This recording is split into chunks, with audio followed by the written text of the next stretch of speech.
today's talk, and for the next several weeks, for 7 weeks actually, we're going to be looking at the story of Joseph. Joseph is one of the best-known characters in all of the Word. He was the son of Israel. And do you remember how many sons Israel had? So many that I can't even fit them all on my fingers. He had 12 sons. And Joseph was the 11th out of those 12. So that means he had 10 older brothers and 1 younger brother. And you can imagine that was a very big family, and it's very easy for the youngest kids, numbers 10, 11, and 12, to maybe seem like they're less important, maybe seem like the older kids are the ones who are always in charge, and the younger ones are just supposed to do what they say. That's how it sometimes goes when you have big families with lots of kids. But in this story, Joseph is the one who seems to be the most important. Joseph is the one who gets special treatment. And so let's look at the story and see what happens. Now, Israel loved Joseph more than all his children because he was the son of his old age. Also, he made him a tunic of many colors.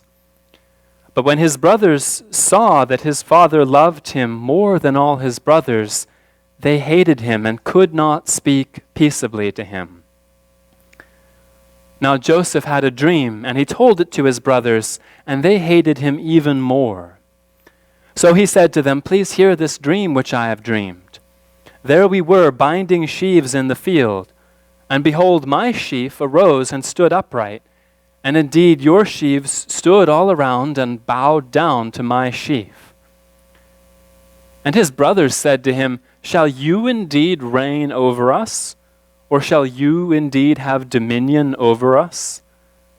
So they hated him even more for his dreams and for his words. Then he dreamed still another dream and told it to his brothers and said, "Look, I have dreamed another dream. And this time the sun, the moon, and the 11 stars bowed down to me." So he told it to his father and his brothers. And his father rebuked him and said to him, "What is this dream that you have dreamed?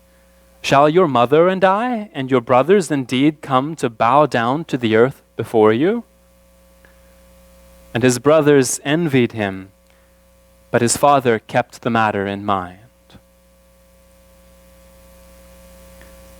So the story is about a lot of different ways in which Joseph seems to be the most special out of all of his brothers. And most of that story talked about these dreams that Joseph had, but it starts saying that Joseph was given a coat of many colors that none of his brothers were given. And I want to talk for just a minute about why that was so special and so important. Back in the days when this story was written, the days when Joseph lived, clothes were worth a lot more than they're worth to us now. Because we have all kinds of machines that can make clothes very quickly, but in those days it took a long time to make a piece of clothing. And we might not think that having colorful clothing is very special. There's a good chance that right where you are, there's people wearing very colorful clothing. But again, back in the days when Joseph lived, it was a lot harder to get the dyes to color cloth.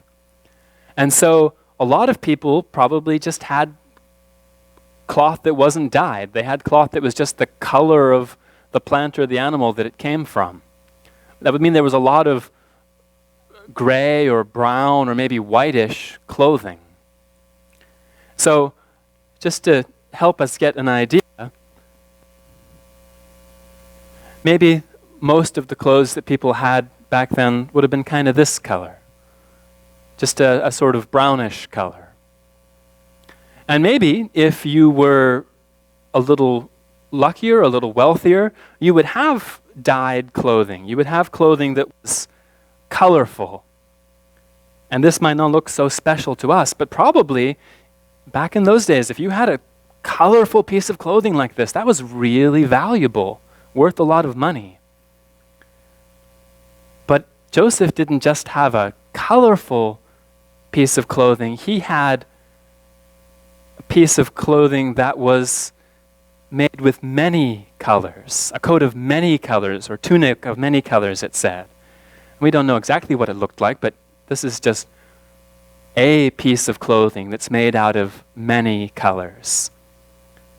And Joseph was given a tunic like this, and none of his brothers were. So here you go. If over here on this side is Joseph, over here on this side is his brothers. He looked more special than them. He looked more beautiful than them.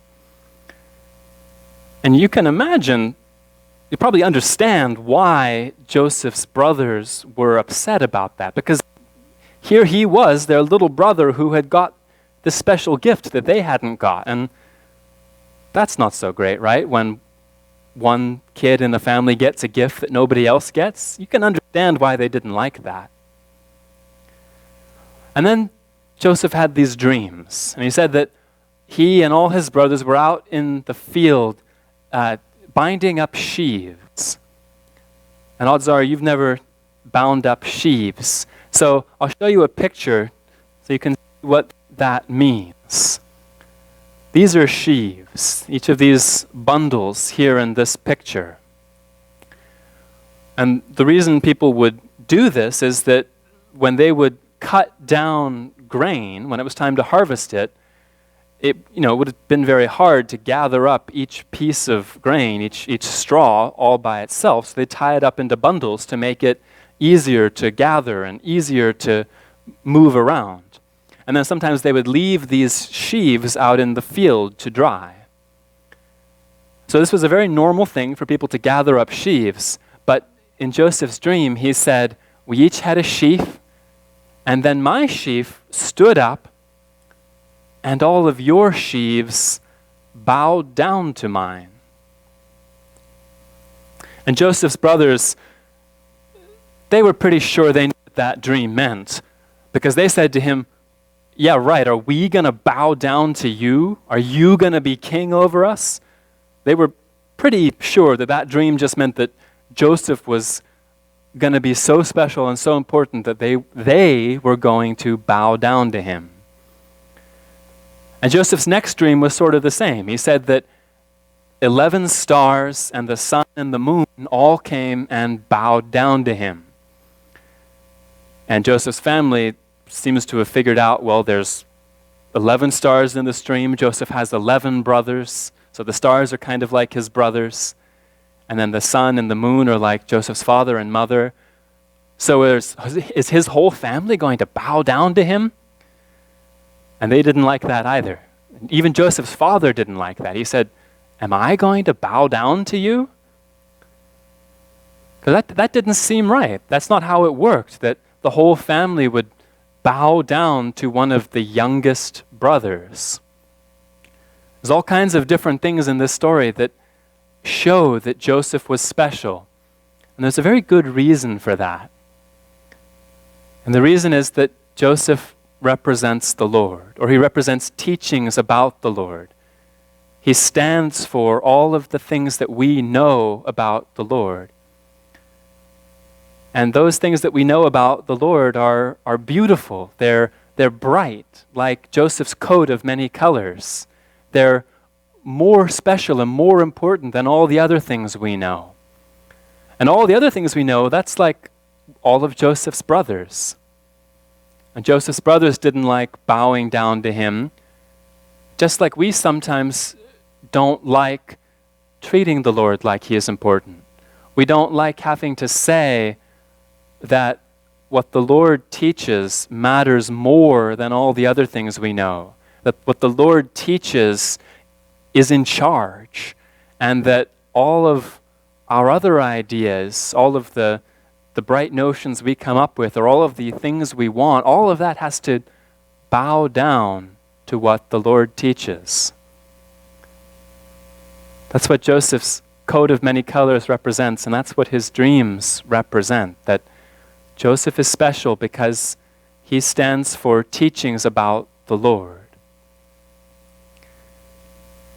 And over the next couple weeks, we're going to learn a lot more about Joseph and about the way his brothers treated him. And in all of those stories, the thing that we need to remember is that Joseph stands for the Lord, for teachings about the Lord, and that's why he's so important. Amen. Will you please